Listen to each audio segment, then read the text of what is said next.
Good afternoon. Welcome to A Celtic State of Mind. I'm Chris McElwain, and I'm delighted and privileged to be joined by Liam Carrigan, the Tartan Samurai, all the way, the man from Japan, joining me today. It's an interesting top you've got on today, Liam. What top is that? It's the Vatican City football team. Nice. Don't know if it's an official one or not, but I saw it online and I thought, well, nothing wrong with asking for a wee bit of help today. So I've got this. I've got my wee Shinto shrine thing here, so I'm covering all the bases. Just in case. Nice. Like I'll just go with the lucky shamrock at the moment. I'll stick with that for the time being. It is obviously cup final day. Celtic against Aberdeen. Last game of what has been a long and sometimes tough season, but a season that we've absolutely dominated again. Some would call it tedious. I reckon those people very rarely wear green and white.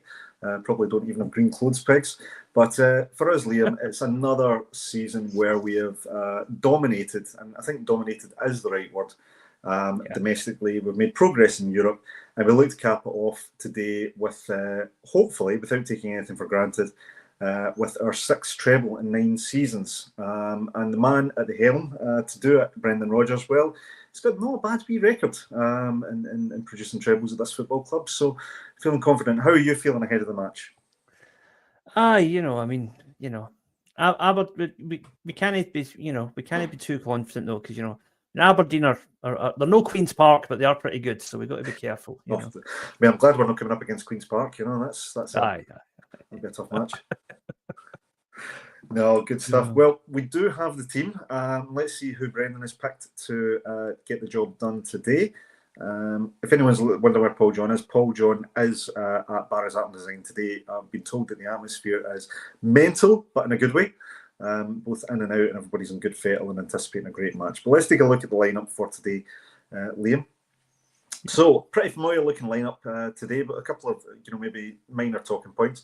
So we've got Kasper Schmeichel in goal, just to start off with the first talking point. A little bit harsh on Sinisalo, do you feel, Liam, or was it always a case that if he was fit, he was going to play? I think it was the thing is, if Schmeichel was fully fit, he had to play. But the thing is, I didn't think he'd be back this soon. Honestly, the big man has amazed me at how quickly he's recovered, because I watched that Denmark game where he got injured and I thought his season's done, especially when he had to play on with that injury. But, yeah, absolutely. But no, he's back and he's fit. But Sinisalo will, I am sure, have plenty more opportunities to win cup finals with Celtic. So he doesn't have to worry. Nice, absolutely. We've got a familiar back line. We've got Alistair Johnson, we've got Carter Vickers, Liam Scales, and he's gone with the experience of Greg Taylor. Any concerns there? Would you have opted for Trusty maybe as opposed to Scales, or do you think that's the strongest back line we can play at this moment in time? Well, as I've said before, I think Trusty might be the better defender overall, but I think Scales and Carter Vickers is a better partnership and is better equipped to just get the job done today, which is what this is all about. Nice, absolutely. In midfield, I mean, obviously the notable omission in midfield, Liam, is Rio Hatate. I think, certainly towards the latter part of the season, hitting some really, really good form. And unfortunately, in the last fixture against our opponents today, taken out by what was certainly looked to many of us to be a needless challenge. Very, very unfortunate for him to be left out, because he's been a huge part of the success this season. But we've gone with Bernardo over the other option, which may have been McCowan in midfield. So we've gone with Bernardo to fill the Hatate gap, and he lined up alongside Arnie Engels and, of course, our captain, Callum McGregor. How much do you think we'll miss the creativity of Hatate today? And are you confident with bringing Bernardo in, or would you have maybe opted for McCowan? I mean, it's a nice luxury, isn't it? You think, oh no, our star midfielder's injured. We'll just have to play the Portugal under-21 captain, It's a good position to be in. It's hardship, Liam. It's hardship. Aye. No, look, McCowan is, and again, a bit like Sinisalo. His chances will come, I believe. But Bernardo is the better choice for the moment. And I'm fine with that midfield. I think it's okay. Obviously, I'd rather Rio was there, but it just is what it is, and it's unfortunate. But we'll make do with it. Absolutely, yeah. Obviously, another notable omission from the lineup is Jota, who I believe has just gone through surgery and is recuperating well. Paulo Bernardo, funnily enough, was talking about him in glowing terms, saying that he's in good spirits and looking forward to getting back. So we all wish Jota well in his recovery and look forward to seeing you back in the hoops. Just going to the forward line then. Aramida takes the forward position. He's flanked by Nick Kuhn and Dyson Maeda. Dyson Maeda, the competition's top goal scorer, 7 goals, and that's just a small percentage of the goals he scored this season. Big reliance on him. In terms of Kuhn, it started to come back to form, a couple of assists, goals, etc. But there was a real romance in the last game of Jamesy Forrest coming on, finally getting that 16th consecutive goal, or goal in 16 consecutive seasons, should I say. Would you have plumbed for Jamesy Forrest, or do you think it's smart to maybe look to unleash Forrest late in the game and play with Nick Kuhn, who's been so integral to our success this season?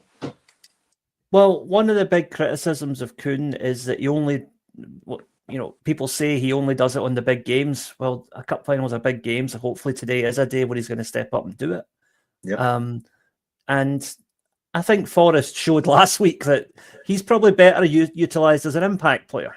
So I would not have been unhappy if Forrest would have started. When I was thinking about what team would I pick yesterday, I had Forrest in ahead of Kuhn. But again, it's a luxury, isn't it? Do you go with the guy who was a potential player of the year up until January, or do you go with the guy who is Celtic's most decorated player of all time? Decisions. I know. I mean, and then they said Brendan Rodgers got an easy job. I mean, I don't know.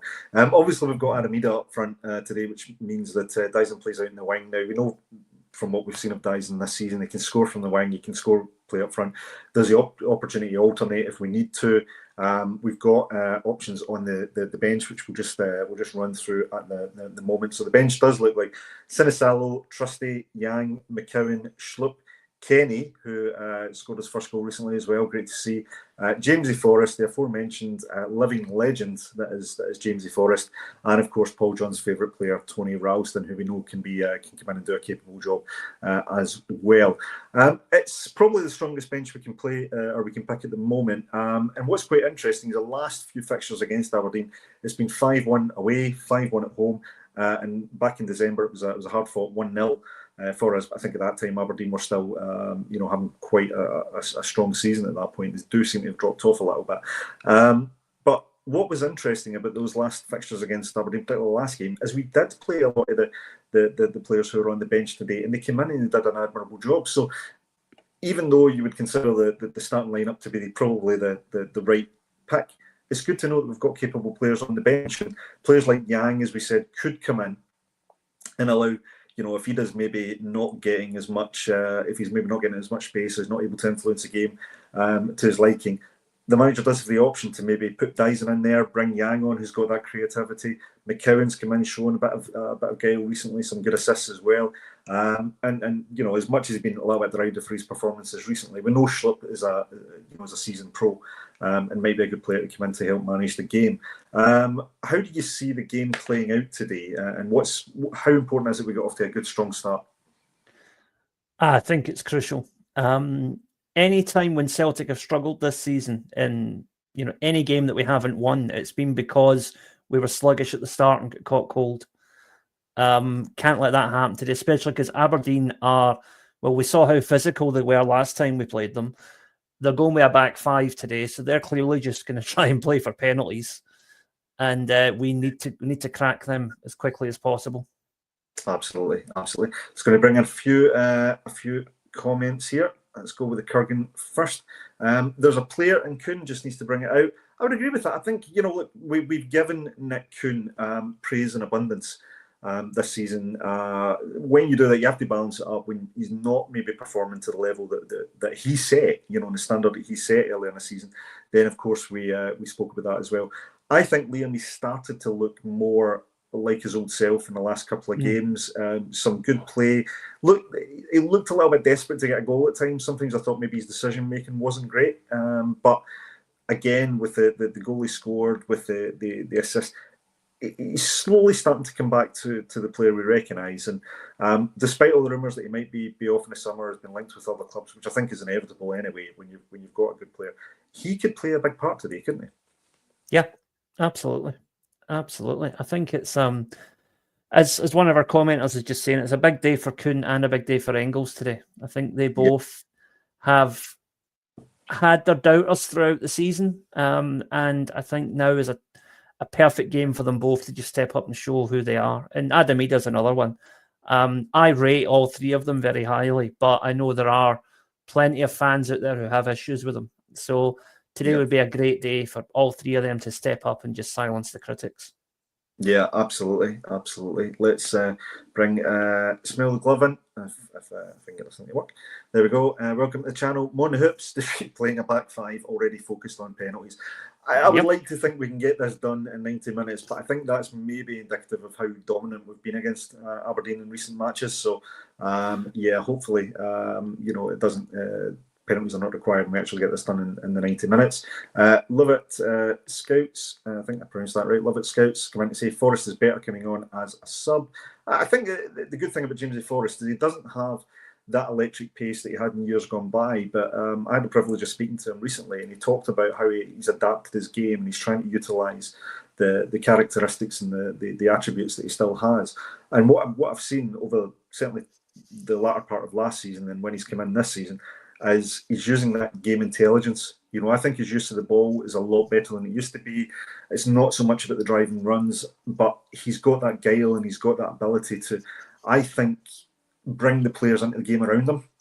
Yeah. With movement, his positioning. And as we know, it felt like it wasn't going to happen, but to get that goal, you think he must be on cloud nine. So coming on late in the game, maybe when Aberdeen are possibly toiling, particularly if they are on the back foot, it could be an excellent weapon for the manager to use. Bring David in. Chris, were you in view last night? God, that's a little bit scary. But yes, I was in the View Cinema last night. We took the little fella and my daughter to see Lilo and Stitch. Wow, I'm not used to this getting recognised. Must be the hair. Must be. I wasn't even wearing them. The last time I was in that, is that the View in Hamilton? Last time I was there was Creed 2. So that was a few years ago. Back a few years ago. Let's see. We've got a few more. So Mappy, I think is that Mappy? Yeah, Mappy comes in. Love the avatar, nice doggy there. Love the starting 11. My pick exactly. James, come on, Yang 2. We are fine. Yeah, absolutely. Somebody's made a good point. It's John McDowell. Sorry, I beg your pardon, John. John McDowell said disappointed McCardle is not on the bench. Yeah, it's interesting.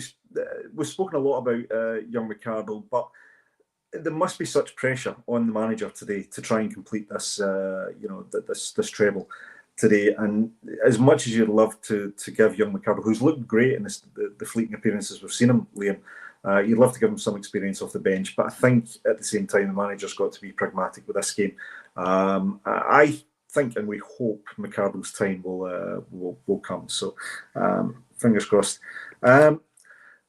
Liam, there's obviously, as we mentioned, we referenced earlier, we've been quite dominant against Aberdeen domestically this season. Last two fixtures have been 5-1, both home and away.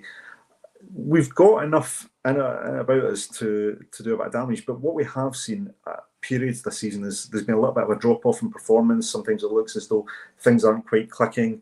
Certain players maybe not performing. Managers talked a lot about mentality. He's talked a lot about making sure they're up for certain games. Surely, to goodness, when we're coming into a cup final to complete a treble, but the first one for a couple of these players, there must be that extra incentive. How are you expecting us to start this game? Do you think we'll start very quickly on the front foot, maybe try and get a couple of goals early, or do you think the manager will play it a little bit more low key, try and get to grips with the game and stop maybe the early goals that we've sometimes been conceding? I'm going to predict a few very heavy challenges flying in early. I think that with the way Aberdeen behaved last time, they might have, for want of a better phrase, they might have poked the bear there. And I think Celtic might just be out to say, we can do that too, Yeah, absolutely. My hair's getting a few pelters on here, but that's absolutely fine. I'm used to that. It's been a long old season for the hair as well, by the way. Just saying. At least you've still got it, mate. For Christ's sake, look at mine. Well, absolutely. That's never take it for granted. Paul Rees, let the people sing. Absolutely, yeah, like that. Hopefully, I think the atmosphere is going well. there's been a lot of you referenced Engels earlier, and we need a big performance from him. He's been under a lot of scrutiny. He's obviously, we've spoken about it pretty much to death throughout the season. I'm sure we'll probably continue into the postseason. There's been some tentative links linking him away to other clubs. I personally think that'd be too soon for Engels, Liam. I think he's still got a lot to develop and a lot to offer for us. Would it be fair to say, though, with Arne Engels, that none of us are still really sure what his role within the team is at the moment? Because he came in, with Matt O'Reilly going the opposite direction. A lot of people, I think, were expecting a bit of a like-for-like transition, a like-for-like player coming in. He's definitely not the same sort of player as Matt O'Reilly, but there's something about him. He's one of these guys. I think he's got more physical attributes about him. I think he's got great vision. I don't think he's blessed with great pace, but he's got that ability to play the ball from deep and play in the runners. But is he still for you trying to find his niche within the team, to try and find his identity within the team, and are you expecting him to develop on that into next season?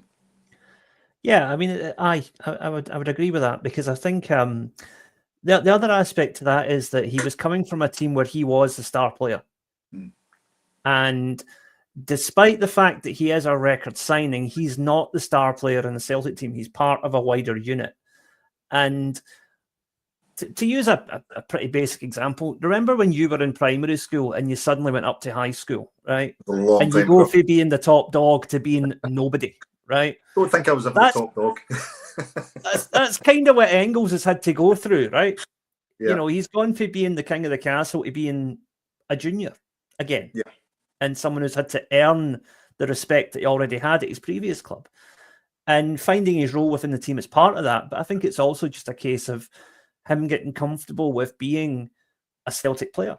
And we can say, but we paid 11 million, whatever, he should be able to fit in anywhere. It's like, 11 million doesn't guarantee you anything these days. It's a lot of money for us. It is not a lot of money in the greater picture of football, sadly. Yeah, no, I would absolutely agree with you. I think a lot of people, they look at the transfer fee, they don't necessarily look at the age. And I think as much as for us, 11 million, you think you shouldn't be buying potential. But 11 million is what a lot of teams in, say, the Premiership or wider in Europe would pay for potential. Now, we are paying for very good potential, but I still think 11 million for us, what you are getting is potential, but very, very good potential. And I think, we've seen the manager's ability to develop players. We've seen the club's ability to develop players and make them better and subsequently advance in their career. And I think you consider Engels' age. He's not only maturing as a footballer, he's maturing as a person as well. Coming to a new country, a new league, new teammates, probably away from his family as well. That's not easy for someone at 21, 22 years old to do. And I know that from experience. So I think we might see the best of Arne Engels. Hopefully today, but I think as we go into next season, a full pre-season under his belt, much more comfortable, much more aware of his role and his responsibilities and the expectations that hopefully he'll come good. But yeah, a big game I think expected for him. There's a few players that we're going to look to today because we know the physicality of Aberdeen and the way they played. Rio Hatate knows that better than anyone. But where do you think we within our lineup? Where do you think we can win the game today? We've obviously got our leader from Schmeichel in goal. We've got Carter Vickers. We've got Kalmack in the middle. Up front's maybe the area where we're not sure who's going to carry the responsibility there. Ida carries it naturally, being the number 9, but it may move to Dyson Maeda because we know how important he's been this season. But who are the key men you're looking to today for the match? Well, I think Callum McGregor will lead by example like he always does. And it's no coincidence that when he's either been missing or hasn't been playing well, Celtic haven't played well. So he is the spark that's going to ignite the whole team, hopefully. But I think up front, I think it's made for Big Ida. I mean, he scored the winning goal last season's cup final. He did. So he does like a crucial goal at Hampden. With a good assist from Bernardo, who's also in the lineup today. So let's see good assist for the goalie, I know, if I remember right. I don't know if we'll get that kind of gift again today, but you never know. No. All it takes is a shot. Aye. Absolutely. Anyone else that you would think stand out? I mean, who at the back? Because we've spoken about Trusty maybe being slightly more capable defender than Liam Scales. I think Trusty is, but I think he's also got a little bit of a mistake in him. I think you're right when you talk about the partnership between Scales and Carter Vickers. He is a player that continues to divide opinion. There's some fans I don't think will ever take to Liam Scales. There's others who would, I think have recognised the improvement in the player and sometimes the I would say probably the calmness he sometimes brings to the back line as opposed to Trusty. How much importance, or how important is it rather, that those guys really, stay resolute, keep it simple, don't get themselves caught out by, balls over the top or balls in behind? I mean, yeah, that's crucial, but also I think that Scales maybe offers a wee bit more in an attacking sense as well. Bring the ball out. I'm more confident in him bringing the ball out, but also, getting on the end of things at corners. I think he's got a wee bit more about that than Trusty has from what we've seen so far. Plus, I think Scales is just generally able to make his physical presence felt a bit better than Trusty is. Trusty that's something he has to work on. Like you say, he's got a mistake in him, and he's also got a wee bit of a wee bit of an issue with being a wee bit lightweight sometimes. So yeah, absolutely. Let's get a few more of your comments in. Thanks everyone that's sticking with us today. Hope the atmosphere at Bad is going well as well. Paul McGuire has Pam out to calm the nerves. Well, please use substances responsibly, but I get where you're coming from. Robert Lower. Other sedatives are available. Yes, other sedatives are available indeed. Robert Lower, hope I'm pronouncing that right, Robert, but welcome to the channel. Either hat trick, you heard it here first. All right, we'll need to try and remember that if that happens. We'd love to see it. Perry, images, say more than 1,000 words there. So there we go. We've got a treble and a shamrock. Love it. Yep, that would be ideal. Let's see what else we've got here. We've got Chris Murray coming in. Welcome to the channel, Chris. Come on, you boys in green. Hail, hail. 4-1 today, 6 treble in 9 years incoming. We certainly hope so. But we can't underestimate the opponents today. And Liam, as you said, it's a one-off game today. Form can go out the window. What are you expecting from Aberdeen today? And don't just say fouls. But what do we have to watch out from the Aberdeen team? And I will bring the lineup up today. So they're starting with Mitov in goal, Devlin, Noster, I think that's pronounced, Milne, Dorrington, Jensen, Shinnie, talking about fouls, Shinnie probably a Shinnie shoe in there for that. Clarkson, Palaversa, Keskinen and Nisbet. And we know Nisbet can be quite dangerous up front. What's anything that concerns you about Aberdeen today? Anything we have to be careful of? I don't think there's any individual there that we have to worry about particularly. I think we just need to, like I said before, we just need to keep it tight early and try and get a goal as quick as we can just to settle the nerves. Look, if we don't win this game today, it would be because we did something wrong. Right. If we play even an average game, we should beat a team like Aberdeen. Right. We would have to seriously underperform to lose today. And that's no disrespect to Aberdeen. That is just the way they've been playing recently, the way we've been playing recently, the way they've been over the course of a season, the players that each team has in their squad. If we play even an average game, we win. So as long as everybody does their job, we'll be fine. Absolutely. Yep. Let's get a couple of more comments in. Michael Hughes, Ida 3-1, Mon Hoops. I'm loving the support for Ida today. Lots of positivity. Henrik Larson comes in, regular on the show. Good to see you. Good to see Schmeichel Senior in the crowd. Yeah, wouldn't mind having him in goals in his prime. But let's talk about Casper then. Coming back in from injury, Sinisalo, I think, very, very able deputy, as you mentioned. Certainly not got anyone worried about whether or not we'd need to rely on him at any stage. I think he came in and did admirably. But Casper's been a big part of the success and a part of the reason that we're competing for this treble today, Liam. In recent games, he's looked pretty solid. Looking back to his best, made a couple of Casper Senior-ish, Schmeichel Senior-ish saves. Don't try and say that too fast. But he's made a couple of saves reminiscent of his old fella. He'll need to have a big game today because there's no way we're getting through without conceding a few chances. I think we've seen enough of that this season, where we can get caught out, and it's important that he leads the line well at the back, or organises the line well at the back, and stays steady. But he's done it so often this season. I mean, he's saved points on his own at times. What have you made of his overall contribution this season, and how important is he today? I mean, I can think of, just off the top of my head, I can think of at least 3 or 4 occasions where it's been nothing each. He's made a really important save, then a couple of minutes later we've scored and gone on to win the game fairly comfortably. It's one of the things that Schmeichel makes. He doesn't just make good saves; he makes good saves at important moments in games, turning points. It's something that it reminds me a bit of Arthur Boruc. Arthur Boruc used to do that quite a lot. It'd be nothing each, it'd be an edgy game. He'd make a great save, and then a couple of minutes later we would score. Just galvanise the team, didn't it? Yeah. Aye. And I definitely see elements of that in Big Casper's game as well. Just talking about Casper's dad for a minute, right? I loved the way he dealt with the media last week. I don't know if you read about this. I didn't see it, no. Right. Check out my blog on the Acsom site. I wrote about this last week as well. But basically what happened was the same tabloid hack that had written all that stuff about Casper after his injury. Oh, yes. Turning him to a polio child and all this. Yeah. The same mob tried to basically shove a microphone in Peter Schmeichel's face when he was at a funeral for a friend of his. That's And he basically said, I am not speaking to your publication. I will never speak to your publication because of what you said about my son. Now, piss off. Yeah.